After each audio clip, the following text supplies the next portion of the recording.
So the issue that you've written about, Martin, is the one that's sort of front and center of the campaign all the time. Give us a sort of overview of how economic growth is playing in the campaign and how the issue is panning out. Well, economic growth, as you know, has been relatively weak, even weaker, I think, than we thought at the beginning of this year. We've gone into that sort of summer swoon that unfortunately seems to be rather familiar. If you look back historically, certainly the economists who look at election campaigns will tell you that it's very hard for an incumbent to get reelected if the economy is growing as slowly as ours is right now. So I think it's playing as a problem for President Obama as he tries to get reelected. And he's having to, look at some of the reasons why that's occurring. He can point out, which he is, that some of his proposals to improve growth and increase the number of jobs have been turned down in the Congress. But at the same time, if the economy is not doing well, people are going to tend to blame the incumbent president.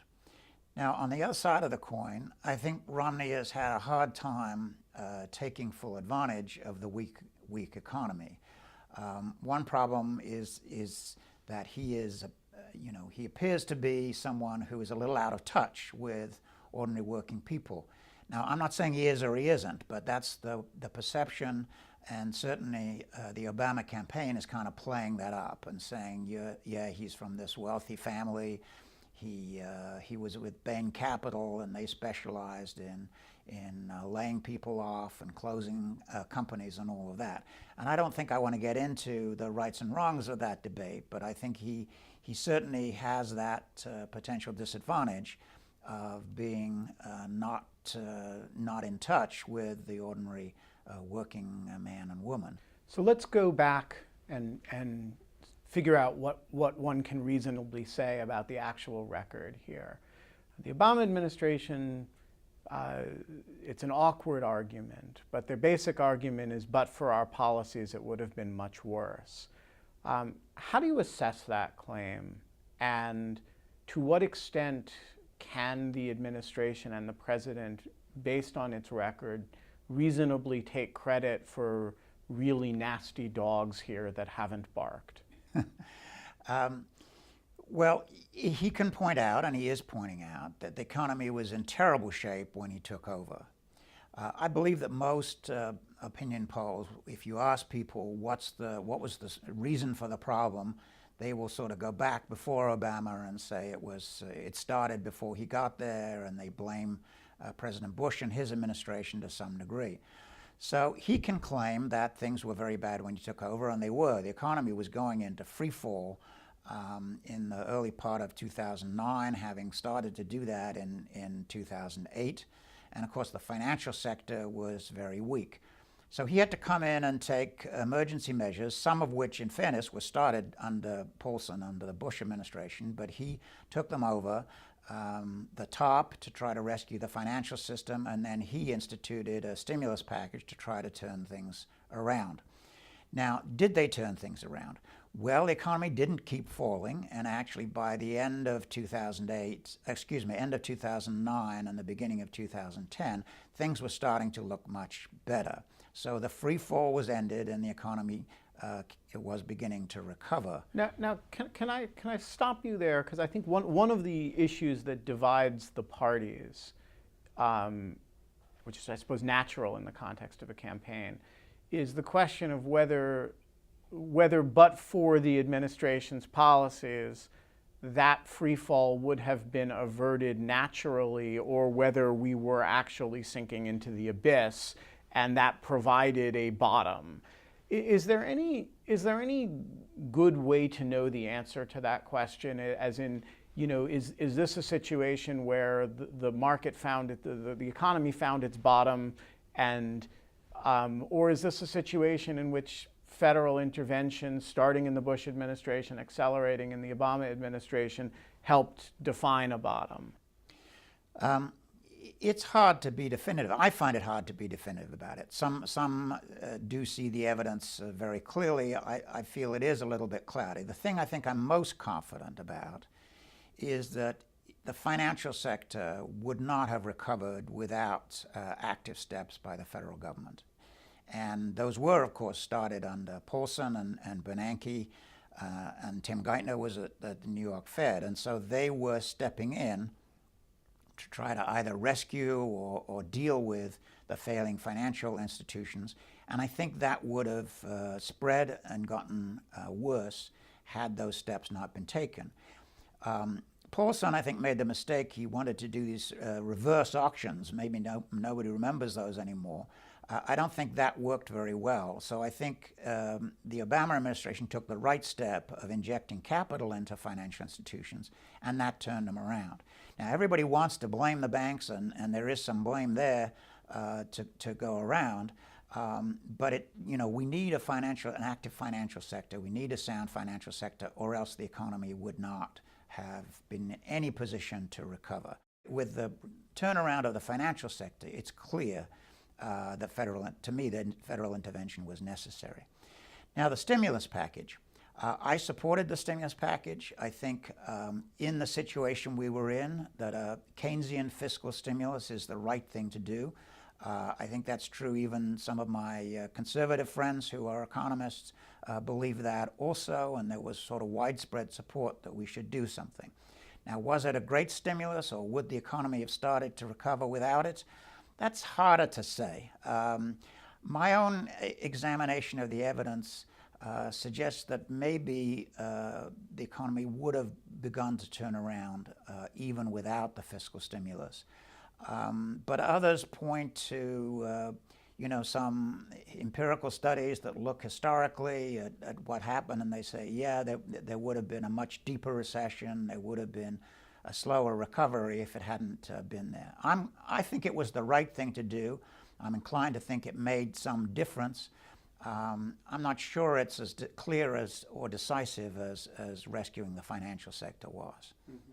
So, are there steps that the administration took that you believe were in error, or steps that they failed to take that you think the situation really called for that didn't happen? Well, I think the stimulus package, and this is somewhat with the benefit of hindsight, I think it should have been probably more carefully designed, a little bit longer lasting, and perhaps even a bit bigger, to do some concrete things so that it generated a bit more support. People could see what was coming of it. Now, some of it was just putting money in people's pockets, and I think that did help a little bit. Once that money's gone, you don't seem to get much continuation of that effect. Some of it was things like, mending bridges and roads, which I think was the right thing to do. And some people say, oh, all our bridges are falling down. Well, when I drive around, it seems like they're trying to fix every bridge that I am trying to go over. So I think that there was work that was done there, and every street in Washington seems to be dug up. So I think there was, that did create some jobs, and I think it does have a lasting impact. But it wasn't that large, and it's running off now. So that effect is sort of fading away. So maybe a more carefully designed stimulus package that was a bit bigger and lasted a bit longer. And I say that because I'm not sure I would have got it right myself, but with the benefit of hindsight, I think we can see that. So let's talk about the Republican critique of this record. Your account of the record is, I think, largely sympathetic in terms of the administration's basically doing the set of things that reasonable people in their position would have known to do. The Republican candidate for Obama's office obviously will not and probably should not take that sympathetic look at it. How do you evaluate Romney's critique of the president, and what part of it, in your judgment, has any merit? Well, I said this is sort of a nasty campaign, and as it is on both sides. I think Romney, based on his record as governor of Massachusetts, was a pretty reasonable guy. I think what he's campaigning on is that all the problems we're seeing now are because Obama has introduced so much regulation and put so many restrictions on the economy, and if we were to eliminate those restrictions, then we would get better growth. And he also blames Obama for the budget deficit, although he himself proposes to cut taxes, so I'm not sure he's got a plan for the deficit either, but I think his critique of Obama is that Obama hasn't done enough about the deficit. Okay, on the regulation side, I think that's largely nonsense. I don't think there's much evidence that either the financial reform or the Affordable Care Act are playing a really important role in why the recovery has been so slow. So I don't agree with that. And in fact, if you look back historically, or to the Bush administration, I should say, I mean, there was a lot of deregulation. There was a lot of deregulation actually was done before the Bush administration. Under Reagan, under Bush 1, even under Clinton, we had a lot of deregulation. It was under Clinton that we repealed Glass-Steagall and so on, and did a fair amount of deregulation of the financial sector. So to say that this financial crisis and the recession that followed is a result of too much regulation or somehow, that seems to be nonsensical to me. In fact, we don't need necessarily more regulation, but we need the right kind of regulation. And I certainly think we needed to take a look at the financial sector and what should be done about that. Now, his criticism that Obama hasn't done enough about the deficit, I would tend to agree with. Not that I think Obama should be trying to close the deficit right now, because that would be too contractionary. But I think Obama should have probably done more. I shouldn't say probably. He should have done more to either sign on to or make use of the Simpson-Bowles plan that he commissioned, or here at Brookings, Alice Rivlin and Senator Domenici have an alternative plan. So there's some very good ideas and plans out there about how you deal with the deficit in the long run. And he's been reluctant to embrace any of those. So I agree with Romney that not enough has been done about the deficit. Now, in fairness to Obama, you said I'm sympathetic. Yes, I am sympathetic, because the Republicans certainly haven't made his life any easier on that, because they have all signed in blood or whatever that they're not going to raise taxes, and that the only way to balance the budget is to cut spending. And if you really did that, if you really tried to balance the budget without raising taxes or without getting more revenues in some way, then you're going to really be slashing Medicare and Social Security or defense or something like that, things that I don't think Americans really want to do. So let's try to put this all together into what the next administration should do. Is there a set of things that, whether the next president is a second term of Barack Obama or a first term of Mitt Romney, that the situation clearly calls for now at the level of federal policy making, or are we in a zone where we just kind of have to wait out Europe, wait out whatever other sources of instability and uncertainty are kind of holding back growth at this point? Well, I think it's a bit of both. I think we are going to have to wait it out to some degree. I don't think there's anything in the set of policies that are really available to us that would make a dramatic difference to growth over the next 12 to 18 months. But that doesn't mean we couldn't do anything. I do think we need to resolve this fiscal cliff and the long-term budget situation, and that will have to be done soon after the election, or certainly soon in the new year. Otherwise, there are going to be some very negative consequences to that. So what we need to do is not to do anything too contractionary. In other words, not try to raise taxes or cut spending too much for the next year or so, because I think that would take money out of people's pockets and help us slide back into recession, not move forward. There may be a certain amount we can do on stimulus. I would do a bit more to help states and localities, because they're helping drag down the economy right now. So I would give more federal support to states and localities. I think that would help. To the extent that we can help Europe, I would do that. That's very unpopular, and there's not much you can really do in saying, okay, we're going to give American taxpayer money to support Europe. You wouldn't get anywhere with that, even though it might be in our best interest to do it, to help them. Because if Europe goes down, it certainly will drag us down with it. It has already dragged us down to some degree. But to the extent that you can through the Federal Reserve, which is already doing it, or to some extent through the IMF, you could grease the wheels of what the Europeans are trying to do. I think that would be a good thing to do also. One last question. In a lot of these conversations on a lot of the issues that play in the campaign, there's a sense, the more you talk, that the path dependencies of the issues themselves are so determinative of policy that the rhetorical differences between the candidates actually amount to much less than they seem to when they're debating the issues.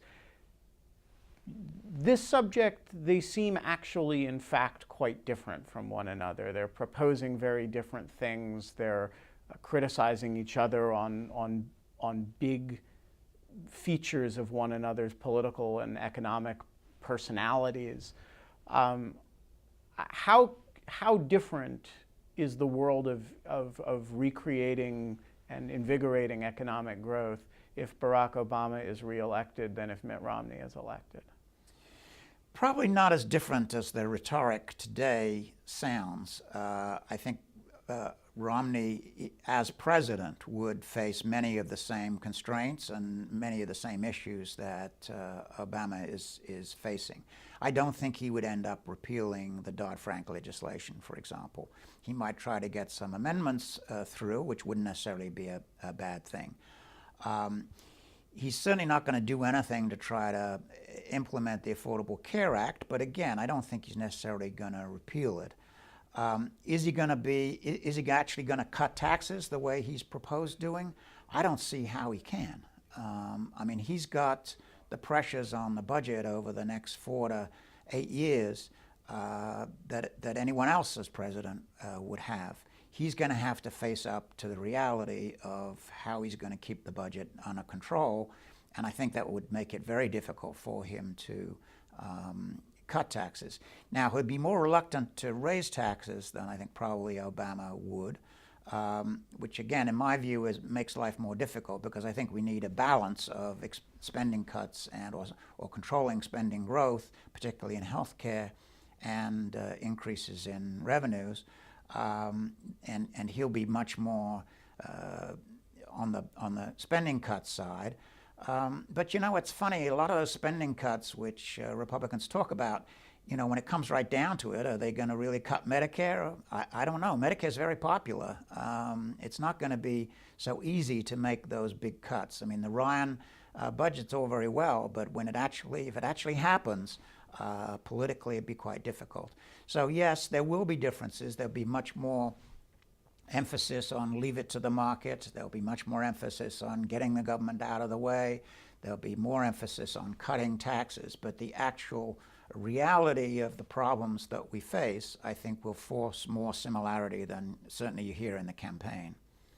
Martin, thank you very much. You're very welcome.